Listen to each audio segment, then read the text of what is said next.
Hello बच्चों, तो चलिए आज हम लोग एक्सरसाइज 1.1 के क्वेश्चन को सॉल्व करेंगे। जैसा कि पिछले वीडियो लेक्चर में मैंने आपको टोटल जो इस चैप्टर का थ्योरी पार्ट था मैंने पढ़ा दिया है। अब जो है यहाँ से क्वेश्चन को हमें क्या करना है, सॉल्व करना है। तो देखिए सबसे पहले जो क्वेश्चन आपका दिया गया है इसमें कह रहा है यूजिंग एप्रोप्रिएट प्रॉपर्टीज फाइंड, यानी कि हमें कुछ क्वेश्चन दिया गया है और उसमें कहा जा रहा है कि आप उस प्रॉपर्टी का, आपको जो प्रॉपर्टी पढ़ाया गया है 3-4 उसका यूज करके इस क्वेश्चन को क्या करने के लिए कहा जा रहा है, सॉल्व करने के लिए कहा जा रहा है।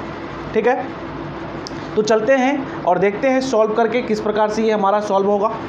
तो देखिए सबसे पहले आप इस क्वेश्चन को देख रहे होंगे और यहाँ पे आपका क्या है, देखिए यहाँ पे -2/3 है और यहाँ पे 3/5 है। तो -2/3 और 3/5 को यदि हम मल्टीप्लाई करें तो ये हमारा क्या हो जाएगा। तो देखिए यहाँ पे इसको यदि हम सॉल्व करेंगे तो यहाँ पे आप देख सकते हैं इसे हम क्या लिख सकते हैं, -2/3 इंटू 3/5 लिख सकते हैं। उसके बाद अब देखिए यहाँ पे हमारा क्या है कि ये वाला टर्म और ये वाला टर्म और ये वाला टर्म है। तो हम ये यहाँ पे क्या करेंगे कि ये वाले टर्म को इधर ले आएंगे और इसको लास्ट में ले जाएंगे। ठीक है, तो क्या होगा हमारा यहाँ पे, तो हम यहाँ पे लिख सकते हैं -3/5 इंटू 1/6 और फिर बाद में लिख सकते हैं 5/2। यहाँ पे हमने कौन सा प्रॉपर्टी लगाया, तो यहाँ पे हमने एसोसिएटिव प्रॉपर्टी लगाया। कौन सा प्रॉपर्टी लगाया, एसोसिएटिव प्रॉपर्टी लगाया। ठीक है, एसोसिएटिव प्रॉपर्टी आप लोगों को मालूम है किस प्रकार से होता है। अब चलिए यहाँ पे एक चीज़ हमारा हो सकता है, क्या चीज़ हो सकता है, तो यहाँ पे हम डिस्ट्रीब्यूटिव प्रॉपर्टी लगा सकते हैं। इसके बाद वाले में डिस्ट्रीब्यूटिव प्रॉपर्टी के बारे में आप लोगों को मालूम है। उसमें क्या किया जाता है, यदि आपका देखिए इस वाले नंबर में और इस वाले, मतलब कि ये दोनों जो आपका रेशनल नंबर है, इस दोनों रेशनल नंबर में जो मल्टीप्लिकेशन हो रहा है, यहाँ पे एक चीज़ हमारा क्या है, 3/5 और 3/5 हमारा क्या है, कॉमन है। तो यहाँ पे हम क्या करेंगे, इसे कॉमन लेंगे और जहाँ पे हम किसी भी नंबर को कॉमन लेते हैं, ठीक है, जैसे कि आपको मैंने बताया है कि जैसे AB + C, ठीक है, तो इसको हम AB + BC कहते हैं, या इसी में से यदि हम B कॉमन कर ले तो A + C होगा। तो ये हमारा कौन सा प्रॉपर्टी कहलाता है, तो ये हमारा डिस्ट्रीब्यूटिव प्रॉपर्टी कहलाता है। तो यहाँ पे हम डिस्ट्रीब्यूटिव प्रॉपर्टी का यूज करेंगे। ठीक है, कौन सा प्रॉपर्टी का यूज करेंगे, यहाँ पे डिस्ट्रीब्यूटिव प्रॉपर्टी का यूज करेंगे। ठीक है, तो क्या हो जाएगा, तो देखो यहाँ पे से 3/5 हम क्या कर लेंगे, कॉमन करेंगे। तो 3/5 यदि कॉमन करें तो ये हो जाएगा 2/3। अब देखो यहाँ पर से हमने 3/5 को तो कॉमन कर लिया, तो क्या हो जाएगा, माइनस। ठीक है, क्या हो जाएगा, माइनस हो जाएगा। उसके बाद इसको तो हमने कॉमन कर लिया, तो यहाँ पे हमारा क्या बच गया, 1/6 बच गया। 1/6 लिखेंगे और बाहर में इसे हम 5/2 लिख देंगे। ठीक है बच्चों, अब इसे हमें क्या करना है, सॉल्व करना है। तो यहाँ पे हमने कौन सा प्रॉपर्टी लगाया है, यहाँ पे हमने डिस्ट्रीब्यूटिव प्रॉपर्टी लगाया है। अब आप लोग देख सकते हैं इसको हम क्या लिख सकते हैं, तो 3/5। अब देखो यहाँ पे एलसीएम लेने के बाद क्या हो जाएगा, ठीक है, और यदि आप चाहो तो माइनस दोनों में है तो माइनस कॉमन ले सकते हैं। तो यदि माइनस कॉमन हम ले ले तो यहाँ -3/5 होगा और ये जो माइनस था वे प्लस बन जाएगा, ये जो माइनस है ये हमारा क्या बन जाएगा, प्लस बन जाएगा। ठीक है, तो देखो 3 और 6 का एलसीएम हमारा कितना होता है, 6 होता है। 3 × 2 = 6, तो 2 × 2 = 4 प्लस 6 × 1 = 6, तो यहाँ पे हमारा सिर्फ 1 रहेगा और प्लस 5/2 रहेगा। ठीक है, यहाँ माइनस रहेगा। अब देखिए इसको हम क्या लिख सकते हैं, -3/5 इंटू 5/6, ये हमारा कैंसिल आउट हो जाएगा और यहाँ पे 5/2 हो जाएगा। ठीक है, अब देखिए इसको यदि हम काटेंगे तो 3 × 2 = 6, यानी कि इसको लिख सकते हैं -1/2 और प्लस 5/2। ठीक है, क्या लिख सकते हैं, -1/2 और प्लस 5/2। तो इसको सॉल्व यदि करें तो हमारा एलसीएम कितना हो जाएगा, 2 हो जाएगा। ठीक है गाइज, हमारा कितना हो जाएगा, एलसीएम 2 हो जाएगा। अब हम लिख सकते हैं -1 + 5, तो इसको सॉल्व करेंगे तो 5/2, इससे कैंसिल आउट होकर के हमारा कितना निकल जाएगा, 2 निकल जाएगा।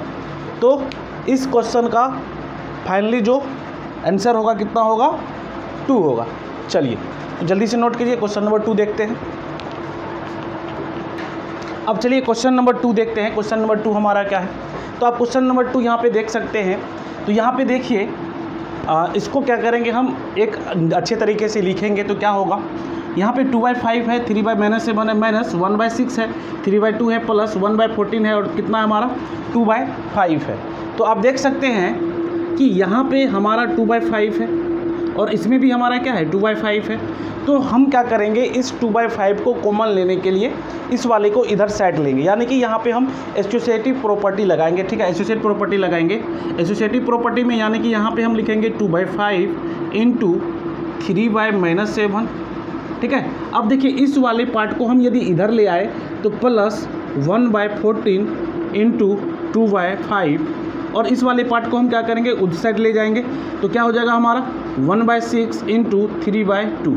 ठीक है, ये हमारा हो जाएगा एसोसिएटिव प्रॉपर्टी। ये कौन सा प्रॉपर्टी हो गया, एसोसिएटिव प्रॉपर्टी। आपको एसोसिएटिव प्रॉपर्टी के बारे में मालूम है क्या होता है, यही होता है हमारा एसोसिएटिव प्रॉपर्टी।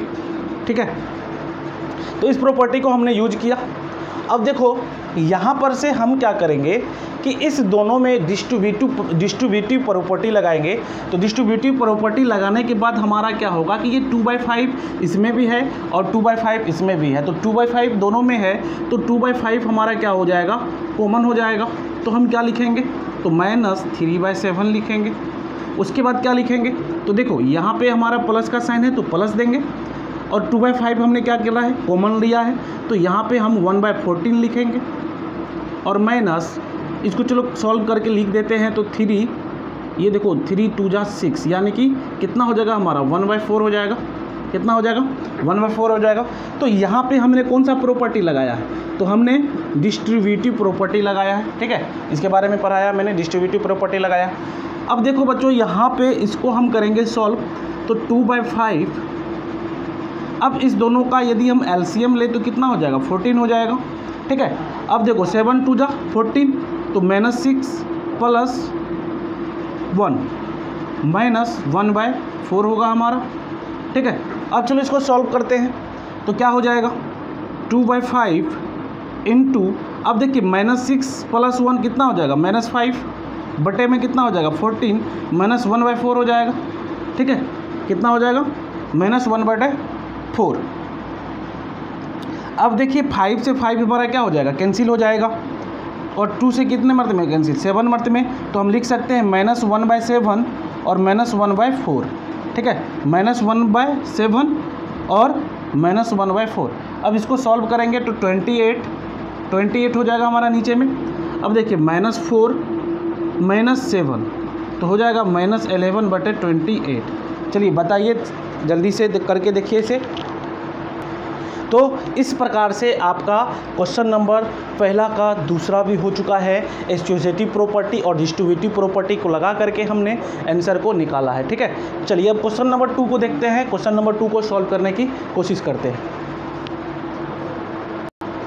तो बच्चों अब दूसरा क्वेश्चन जो है यहाँ पे कह रहा है right the additive inverse of each of the following. ठीक है, ये आपको क्या है क्वेश्चन दिया गया है और इसका हमें क्या लिखना है, एडिटिव इन्वर्स लिखना है। और मैंने आपको एडिटिव इन्वर्स के बारे में बता रखा है। एडिटिव इन्वर्स मतलब क्या होता है कि जैसे हमारा कोई नंबर a/b के फॉर्म में है तो उस नंबर को हम उल्टा यानी उसके साइन को क्या कर देते हैं, चेंज कर देते हैं, तो a- भी हो जाता है।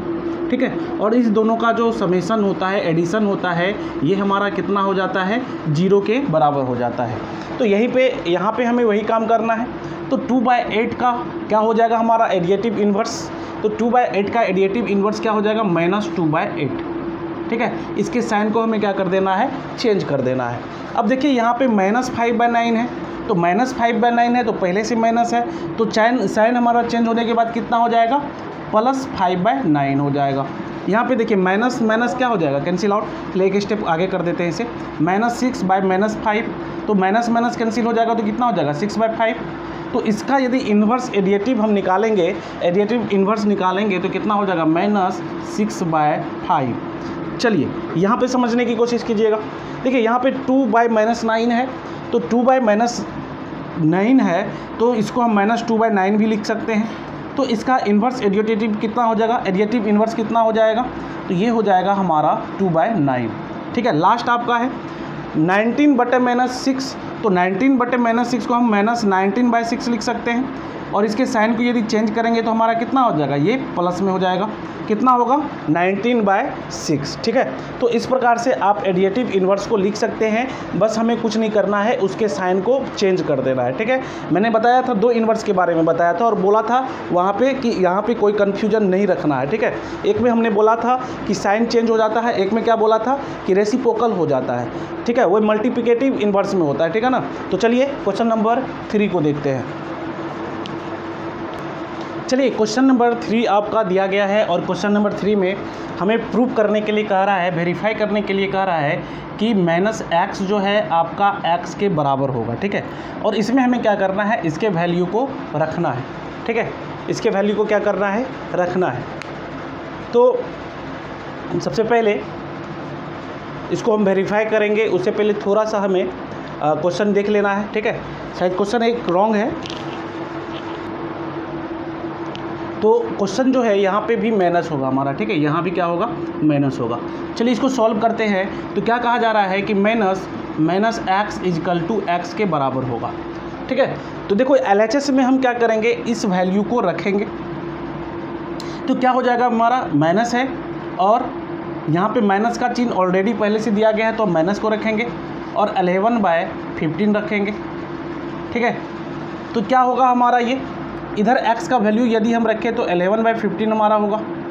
ठीक है, तो अब देखिए माइनस और माइनस कितना होता है, प्लस होता है, तो 11/15 = हमारा निकल करके आ गया 11/50 के बराबर। तो यहाँ से हम कह सकते हैं कि LHS हमारा क्या है, RHS के बराबर है। यहाँ पे हम कह सकते हैं कि LHS जो है हमारा RHS के बराबर है। ठीक है, चलिए क्वेश्चन नंबर 1 हो चुका है। बस इस x के वैल्यू को हमें क्या करना था, यहाँ पे रखना था, और हम लोग जानते हैं कि माइनस और माइनस का चिन्ह क्या होता है, प्लस होता है। ठीक है ना, अब देखिए क्वेश्चन नंबर 2 है, उसको सॉल्व करते हैं। तो क्वेश्चन नंबर 2 में आप देख सकते हैं कि x की जगह पे हमारा कितना दिया गया है, x = -13/17 दिया गया है। देखिए यहाँ पे -x = x है, तो माइनस और x के जगह पे हमारा कितना लिखा हुआ है, -13/17, तो हम लिखेंगे -13/17। ठीक है, = -13/17। अब देखिए माइनस और माइनस क्या होता है, प्लस होता है, तो 13/17 = हमारा क्या हो जाएगा, -30/17। अब देखिए -13 इधर भी है, -13 इधर भी है, यानी कि -13/17 = -13/17। तो यहाँ से LHS जो है RHS के बराबर हो जाएगा। LHS क्या हो जाएगा, RHS के बराबर हो जाएगा। तो क्वेश्चन नंबर 3 भी हमारा क्या हो गया, सॉल्व हो चुका है। तो आप देख सकते हैं कि एक एक करके हम सारे क्वेश्चन को सॉल्व कर रहे हैं, और क्वेश्चन नंबर 4 को देखते हैं। क्वेश्चन नंबर 4 हमारा किस प्रकार से है, क्वेश्चन नंबर 4 को सॉल्व करने की कोशिश करते हैं। तो चलते हैं। तो चलिए अब हम लोग मल्टीप्लिकेटिव इन्वर्स निकालेंगे। ठीक है, मल्टीप्लिकेटिव इन्वर्स। ठीक है, तो देखिए क्या होता है मल्टीप्लिकेटिव इन्वर्स। यहाँ पे जो है मैंने आपको बताया था कि यदि कोई नंबर आपका 3 है और इसका कहा जाए मल्टीप्लिकेटिव इन्वर्स निकालने के लिए, तो हम क्या करेंगे, इसके रेसिप्रोकल को लिखेंगे। तो इसका रेसिप्रोकल कितना हो जाएगा, 1/3 हो जाएगा। यदि आपका कोई नंबर है 4/5, तो उसका रेसिप्रोकल कितना होता है, 5/4। वही क्या होता है, जो रेसिप्रोकल होता है वही हमारा क्या होता है, मल्टीप्लिकेटिव इन्वर्स होता है। और इस दोनों का जो मल्टीप्लिकेशन का वैल्यू होता है वे कितना होता है, 1 होता है। तो दोस्तों यहाँ पे हमें वही करना होगा। यहाँ पे -13 है, तो इसका मल्टीप्लिकेटिव इन्वर्स क्या हो जाएगा, -1/13 हो जाएगा। ठीक है, क्या होगा, -1/13 हो जाएगा। अब देखिए -13/9, तो -13/9 कितना होगा, ये सॉरी 19, तो 19/13 तो हम लिखेंगे ही। और माइनस का चिन्ह साइन, यानी कि साइन कन्वर्जन नहीं होगा, यहाँ पे साइन कन्वर्ट नहीं होगा। साइन जो हमारा रहेगा, साइन वही रहेगा, जो माइनस का साइन है तो साइन माइनस का ही रहेगा, प्लस रहता तो हमारा प्लस ही रहता। तो देखो 1/5 है, तो 1/5 यदि है तो यहाँ पे हम क्या लिखेंगे, 5/1 लिखेंगे। इसको हम 5 भी लिख सकते हैं। अब देखिए यहाँ पे, तो यहाँ पे हमें क्या करना होगा, थोड़ा सा सॉल्व करना होगा। तो माइनस माइनस क्या होगा, प्लस होगा।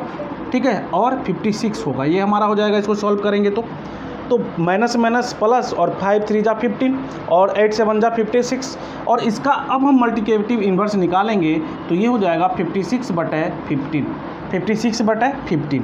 अब देखिए -1 -2 कितना हो जाएगा 2 हो जाएगा और बटे में हमारा कितना होगा 5 होगा। अब इसका हम मल्टीप्लिकेटिव इन्वर्स निकालेंगे तो कितना हो जाएगा ये हमारा 5/2 हो जाएगा। ठीक है, अब इस -1 का कितना होगा तो -1 का -1 ही होगा। ठीक है ना, -1 का -1 ही होगा। 1 का और -1 का जो मल्टीप्लिकेटिव इन्वर्स होता है वही रह जाता है, क्यों? क्योंकि देखो 1 है तो हम इसको यदि नीचे कर दे 1/1 करें तो 1 ही आएगा, यदि -1 है यदि 1/-1 कर दे तब भी हमारा -1 ही आएगा, यानी कि दोनों केस में हमारा क्या आता है सेम आता है। इसीलिए -1 का जो मल्टीप्लिकेटिव इन्वर्स होता है वह हमारा वही रह जाता है। तो क्वेश्चन नंबर 4 हमारा हो गया बच्चों। क्वेश्चन नंबर 5 की ओर चलते हैं। अब देखो बच्चों यहाँ पे हमें क्या करना है, कह रहा है कि name of the property under the multiplication used in each of the following, यानी कि हमें सभी को ये लिखना है कि ये कौन सा प्रॉपर्टी का यूज हो रहा है। ठीक है, हमें क्या लिखना है कि इसमें कौन से प्रॉपर्टी का यूज हो रहा है। ठीक है, तो सबसे पहले देखिए पहला जो हमारा है इसमें क्या हो रहा है, एक इंटीजर में किससे मल्टीप्लाई हो रहा है 1 से हो रहा है। तो ये तो हमारा मल्टीप्लिकेटिव आइडेंटिटी प्रॉपर्टी को ये फॉलो कर रहा है। ठीक है, मल्टीप्लिकेटिव आइडेंटिटी को ये क्या कर रहा है फॉलो कर रहा है। तो हम कह सकते हैं ये जो है इसमें कौन सी प्रॉपर्टी लग रहा है मल्टीप्लिकेटिव आइडेंटिटी। ठीक है, आइडेंटिटी लग रहा है इसमें। मल्टीप्लिकेटिव एंटिटी मतलब कहने का मतलब क्या है, चलिए मैं सभी प्रॉपर्टी को पहले लिख दूं। ठीक है, तो देखो बच्चों यहाँ पे जो है मेरा क्या है -4/5 × 1 है।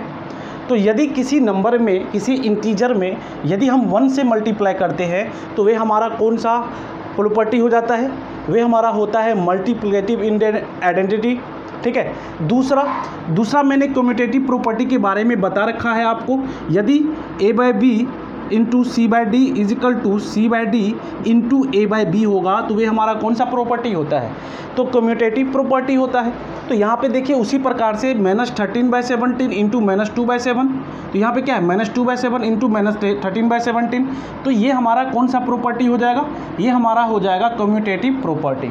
लास्ट देखो, लास्ट हमारा है -19/29 और 29/-19, तो इस दोनों को मल्टीप्लाई करके कितना आ रहा है 1 आ रहा है।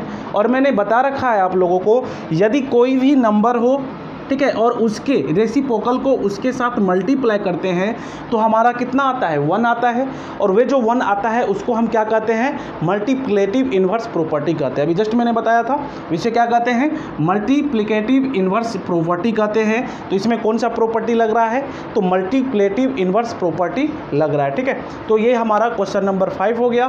तो चलो क्वेश्चन नंबर 6 की ओर चलते हैं। चलिए क्वेश्चन नंबर 6 में हमारा क्या कह रहा है कि multiply 6/13 by the reciprocal of -17/16, यानी कि आपको मल्टीप्लाई करने के लिए बोला जा रहा है 6/13 में, किससे बोला जा रहा है -7/16 के रेसिप्रोकल से। तो -7/16 का रेसिप्रोकल कितना हो जाएगा, तो 16/-70 माइनस में, तो ये हम लिखेंगे, इसको मल्टीप्लाई करेंगे -16/7। ठीक है, क्या हो जाएगा हमारा -16/7। अब देखिए इस दोनों को हम क्या करेंगे मल्टीप्लाई करेंगे, तो मल्टीप्लाई करेंगे तो कितना आ जाएगा, तो 16 6 जा कितना होता है। ठीक है, 16 6 जा कितना होता है, तो आप लोगों को पता है 96, तो हम यहाँ पे लिखेंगे -96। ठीक है, और उसके बाद 17 3 जा कितना होता है, ये सॉरी 13 7 जा कितना होता है, तो हम लिखेंगे 91। ठीक है, कितना होगा हमारा 91, तो इसका राइट आंसर हो जाएगा -96/91। ठीक है, ये हमारा क्वेश्चन नंबर 6 का आंसर हो जाएगा। हमें गाइस 6/13 में मल्टीप्लाई करना था किससे, इसके रेसिप्रोकल से, और इसका रेसिप्रोकल कितना होगा -16/7, तो -16/7 से हम मल्टीप्लाई करेंगे तो हमारा हो जाएगा -96/91। क्लियर है, तो क्वेश्चन नंबर 6 भी हमारा हो चुका है। तो चलो क्वेश्चन नंबर 7 भी देख ले। तो क्वेश्चन नंबर 6 तक चलिए आज रहने देते हैं। क्वेश्चन नंबर 6 तक के सॉल्यूशन को आप लोगों ने देखा। अब अगले वीडियो लेक्चर में आपको जो रेस्ट क्वेश्चन है इस एक्सरसाइज का, वे जो है थ्योरी से रिलेटेड है, ठीक है। तो वे वाला लेक्चर आपको अगले रोज मिल जाएगा। तो जब तक आप हमारे चैनल को सब्सक्राइब कर दीजिए, लाइक कर दीजिए और शेयर करना ना भूलें। तो चलते हैं, गुड बाय।